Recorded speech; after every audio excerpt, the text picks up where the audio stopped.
Chapitre 22. Quand l'hiver arrive. À la fin de l'été, une atmosphère singulière règne sur la forêt. Les houppiers ont troqué leur vert luxuriant contre un vert pâle tirant sur le jaune. Chaque jour, les arbres sont plus nombreux à donner l'impression d'être épuisés et d'attendre la fin d'une saison qui les a vidés de leur énergie. Le temps est venu d'une pause bien méritée, comme pour nous, après une journée de travail intense. Les ours bruns hibernent, les tout-petits muscardins font de même, mais les arbres. Vivent-ils quelque chose qui s'apparenterait à un repos, voire à notre sommeil nocturne? L'ours brun est un bon sujet de comparaison, car sa stratégie présente de nombreux points communs avec celle des arbres. En été et au début de l'automne, il mange beaucoup pour constituer l'épaisse couche de graisse sur laquelle il vivra pendant l'hiver. Les arbres ne font pas autre chose. Bien sûr, ils ne se gavent pas de myrtilles ni de saumon, mais ils emmagasinent autant de soleil que possible pour synthétiser les sucres et les substances nutritives dont ils font des réserves, comme l'ours. Il n'est pas question pour eux de devenir plus gros, il n'y a que leur bois, leur squelette qui grossissent. Ils peuvent seulement gorger leur tissu de substances nutritives. Mais tandis que l'ours continue d'avaler tout ce qu'il trouve, il arrive un moment où les arbres sont rassasiés. Les merisiers, les sorbiers des oiseleurs et les alisiers le manifestent avec éclat dès le mois d'août. Alors que d'ici à octobre, ils pourraient encore tirer profit de nombreuses journées ensoleillées, ils commencent déjà à prendre une teinte rouge. C'est leur façon d'annoncer la fermeture annuelle du magasin. Sous l'écorce, dans les racines, leurs réservoirs sont pleins. Ils ne sauraient où stocker un nouvel apport de sucre. Pendant que l'ours s'applique sans faiblir à gagner de l'embonpoint, chez eux, c'est l'extinction des feux. La plupart des autres espèces, dont les réservoirs doivent être plus vastes, continuent d'effectuer la photosynthèse sans interruption jusqu'au premier grand froid. Elles aussi doivent alors s'arrêter et suspendre toute activité. Pour que l'arbre puisse travailler, l'eau doit être à l'état liquide. Si elle gèle, plus rien ne fonctionne. Pire, quand le bois est trop humide, il peut éclater, comme lorsque l'eau emprisonnée dans une canalisation se transforme en glace. Pour ne pas en arriver là, une majorité d'espèces entreprennent de réduire progressivement leur teneur en eau, donc leur activité, dès le mois de juillet. Elles ne peuvent pas complètement basculer en mode hivernal pour deux raisons. La première, pour autant qu'elle ne soit pas apparentée aux merisiers, est la nécessité de profiter des derniers jours d'été pour emmagasiner un maximum d'énergie. La seconde est l'obligation de rapatrier les réserves des feuilles dans le tronc et les racines. Surtout, la chlorophylle doit être décomposée en ces différents éléments afin que l'arbre puisse en renvoyer de grandes quantités dans ses nouvelles feuilles au prochain printemps. Le pompage du pigment vert fait apparaître les tons jaunes et bruns qui étaient présents dans la feuille, mais non visibles. Ces pigments, qui contiennent des carotènes, ont un rôle préventif. À cette époque de l'année, les pucerons et les insectes cherchent à se réfugier dans les anfractuosités de l'écorce en prévision de la baisse des températures. Les lumineuses couleurs automnales qu'ils arborent sont pour les arbres en pleine santé une façon de signaler qu'ils seront prêts à en découdre dès les premières heures du printemps. Pour la jeune génération de parasites, cela n'augure rien de bon, car ces individus sont capables de fabriquer de redoutables poisons. Ils recherchent donc des individus moins vaillants et moins colorés. Mais pourquoi se donner tout ce mal? Quantité de conifères prouvent que l'on peut faire autrement. Leur parure verte demeure sur leurs rameaux. Le renouvellement annuel du feuillage est le cadet de leurs soucis. Leurs aiguilles contiennent en effet un produit antigel qui les préserve du froid, et afin qu'ils ne perdent pas d'eau pendant l'hiver, leur surface est recouverte d'une épaisse couche de cire qui bloque l'évaporation. Protection supplémentaire, l'enveloppe de ces aiguilles est coriace, et les petits orifices par lesquels s'effectue la respiration sont profondément enfoncés dans l'épiderme. L'ensemble de ces mesures limite efficacement les pertes hydriques. Elles seraient dramatiques car aucun réapprovisionnement ne peut provenir d'un sol gelé et l'arbre risquerait de mourir de soif. Les feuilles, elles, sont fines et tendres, donc pratiquement sans défense. On comprend que les hêtres et les chênes se défeuillent dès les premiers frimas. Mais pourquoi, au cours de l'évolution, ces espèces ne sont-elles pas elles aussi dotées d'une enveloppe plus épaisse et de produits antigel? Est-ce bien raisonnable de fabriquer tous les ans jusqu'à 1 million de nouvelles feuilles par arbre, puis de ne s'en servir que quelques mois avant de péniblement s'en dépouiller à nouveau? L'évolution semble avoir répondu à cette question par l'affirmative. Car lorsque les feuillus sont apparus sur Terre, il y a quelques 100 millions d'années, les conifères étaient déjà là depuis 170 millions d'années. Les feuillus sont un groupe plus moderne au sens de l'évolution, et à y regarder de plus près, leur comportement automnal est effectivement très sensé, puisqu'il leur permet de mieux résister aux tempêtes de la mauvaise saison. Quand celle-ci commence à souffler en octobre, la forêt risque gros. À partir de 100 km à l'heure, les vents sont susceptibles d'arracher des grands arbres, ce qui, certaines années, se produit toutes les semaines. Détrempé par les pluies, spongieux, le sol n'offre plus guère d'ancrage aux racines. Or, la pression exercée sur un arbre par une tempête peut atteindre 200 tonnes. Il faut être bien armé pour ne pas basculer. Les feuillus le sont. Ils peuvent se débarrasser de toutes leurs feuilles, qui sont autant de petits auvents, pour gagner en aérodynamisme.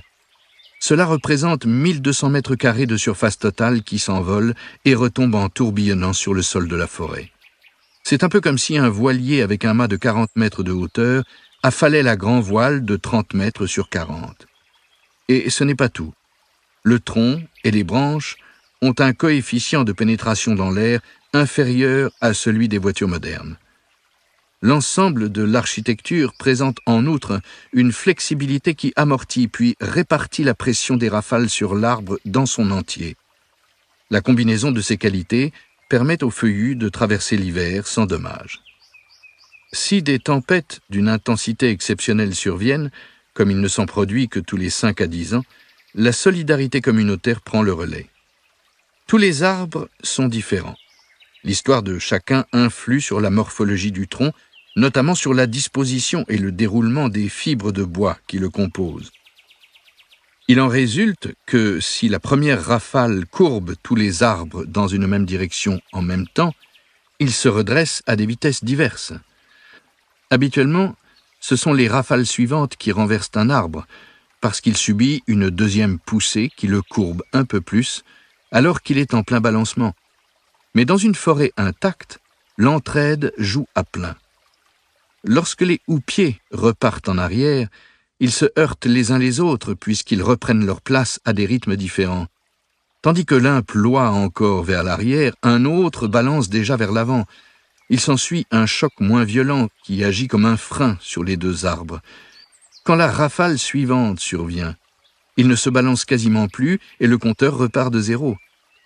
C'est toujours fascinant d'observer le balancement des houppiers dans le vent, les mouvements de flux et de reflux et le jeu de chaque individu au sein de la communauté, mis à part le fait, bien sûr, qu'il est fortement déconseillé de s'aventurer en forêt par grand vent.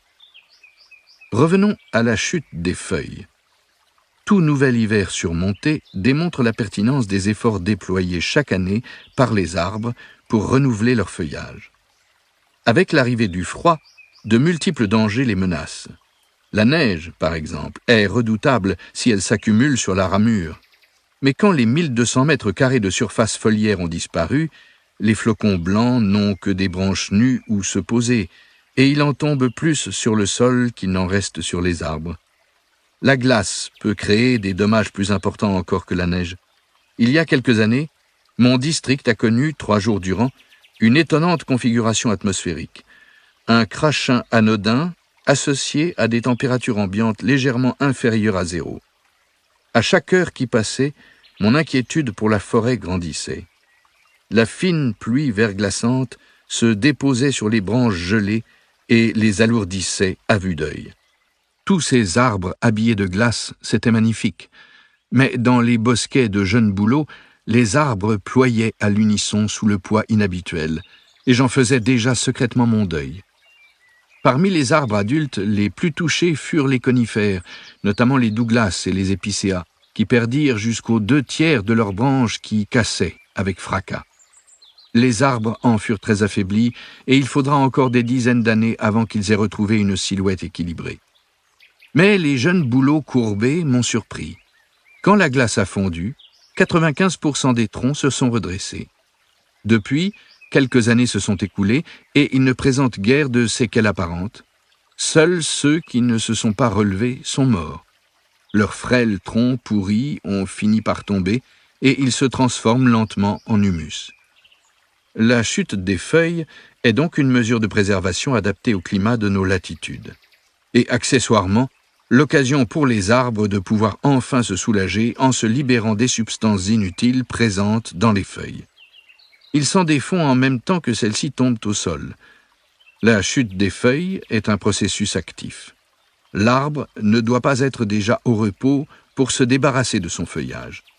Une fois les réserves de nutriments des feuilles redescendues dans le tronc, il fabrique une couche de séparation qui ferme la communication avec les rameaux. Il suffit d'un léger coup de vent pour que les feuilles se détachent et tombent. Ce n'est qu'à l'issue du processus que l'arbre peut envisager de faire une pause. Et elle n'est pas superflue. Se reposer lui est indispensable pour récupérer du stress des mois d'activité. La privation de sommeil a le même effet sur les arbres que sur les hommes. Elle peut être fatale. L'incapacité de bébés chênes ou hêtres à survivre en pot dans un salon n'a pas d'autre origine. Une seule année sans pouvoir se reposer les empêche de repartir au printemps. Chez le jeune arbre qui grandit à l'ombre de ses parents, la chute des feuilles diffère sensiblement de la procédure standard. Quand la mère arbre perd ses feuilles, brusquement, des flots de lumière atteignent le sol. Les petits arbustes n'attendaient que ce moment pour emmagasiner toute l'énergie possible. La plupart du temps, les premiers gels les surprennent en pleine activité. Si les températures descendent nettement au-dessous de zéro, par exemple la nuit, au-dessous de -5 degrés Celsius, les arbres cèdent nécessairement à la fatigue et entrent en repos hivernal. La fabrication d'une couche de séparation n'est plus possible et la chute des feuilles exclue. Pour les jeunes téméraires, cela n'a aucune importance. Leur faible taille offre peu de prise au vent et il est rare que la neige les inquiète. Au printemps, ils profitent à nouveau de la même occasion et s'assurent un généreux déjeuner de soleil en déployant leurs bourgeons 2 semaines avant leurs grands voisins. Mais comment savent-ils quand démarrer?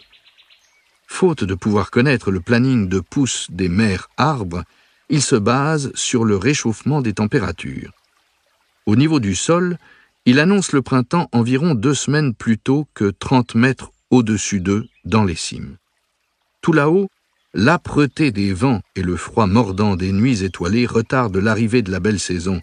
La ramure des vieux arbres forment un auvent qui atténue l'impact des gels tardifs sur les étages inférieurs, tandis que la couche de feuilles mortes, qui se décompose sur le sol comme un tas de compost, fait monter la température de quelques degrés. Ajoutées aux journées gagnées à l'automne, ces 2 semaines portent à 1 mois la durée de croissance en pleine lumière des jeunes arbres, ce qui représente tout de même 20% de la période végétative. Parmi les feuillus, tous n'ont pas le même sens de l'épargne. Avant la chute des feuilles, les réserves de nutriments retournent dans les branches. Certains arbres semblent s'en moquer éperdument.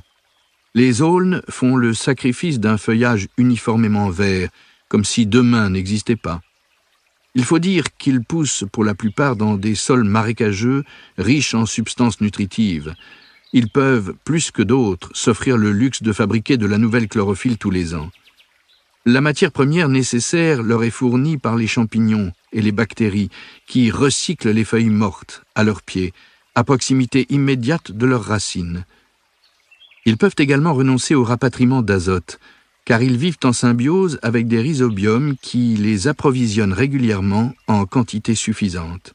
Les rhizobiums sont des bactéries du sol qui ont la particularité de fixer l'azote de l'air, jusqu'à 30 tonnes par an et par kilomètre carré de forêt d'aulnes, le rendant ainsi directement assimilable par les racines de leurs amis arbres. C'est plus que ce que les agriculteurs épandent habituellement sur leurs champs pour les fertiliser. Tandis que la plupart des espèces s'efforcent d'économiser leurs ressources, les aulnes font étalage de leurs richesses. Les frênes ont un comportement similaire, de même que les sureaux. Ces gaspilleurs ne participent pas au flamboiement automnal des forêts. Seuls les champions de l'épargne chatoient de mille feux. Enfin, ce n'est pas tout à fait exact. Le jaune, l'orange et le rouge, qui apparaissent après le retrait de la chlorophylle, sont des caroténoïdes et des anthocyanes qui seront eux aussi décomposés. Le chêne est une espèce si prudente qu'il rapatrie jusqu'à la moindre réserve de nutriments et ne lâche pas ses feuilles avant qu'elles soient uniformément brunes. Chez les hêtres, toutes les nuances du brun au jaune sont représentées, tandis que les merisiers misent sur le seul rouge. Revenons aux conifères, que j'ai un peu négligés jusque-là. Il y a parmi eux une espèce qui perd sa parure annuelle comme les feuillus, le mélèze. J'ignore pourquoi il a fait ce choix d'évolution et pas ses cousins conifères. La course à la meilleure méthode d'hivernage n'est peut-être pas encore terminée. En effet, si le maintien des aiguilles sur les rameaux présente un réel avantage au printemps, permettant aux arbres de démarrer leur croissance sans devoir passer par les complications de la feuillaison, dans les faits, de nombreuses pousses se dessèchent, car le sol est encore gelé, alors que le houppier, réchauffé par le soleil printanier, commence à réaliser la photosynthèse. Les aiguilles formées au cours de l'année précédente, qui ne possèdent pas une couche de cire suffisamment épaisse pour bloquer l'évaporation quand le danger survient, sont particulièrement vulnérables. Les épicéas, les pins, les sapins et les douglas renouvellent eux aussi leurs aiguilles. Comme leurs cousins, ils ont eux aussi besoin de faire un brin de toilette. Les plus anciennes, trop abîmées pour être encore performantes, sont celles dont ils se débarrassent en premier. 10 générations d'aiguilles cohabitent sur les sapins, 6 sur les épicéas et 3 sur les pins, que l'on reconnaît aux démarcations correspondantes sur les rameaux. Les pins, qui perdent ainsi un quart de leur feuillage, peuvent avoir l'air un peu déplumés en hiver. Au printemps, avec les jeunes pousses de la nouvelle génération, leurs houppiers retrouvent leur fraîcheur.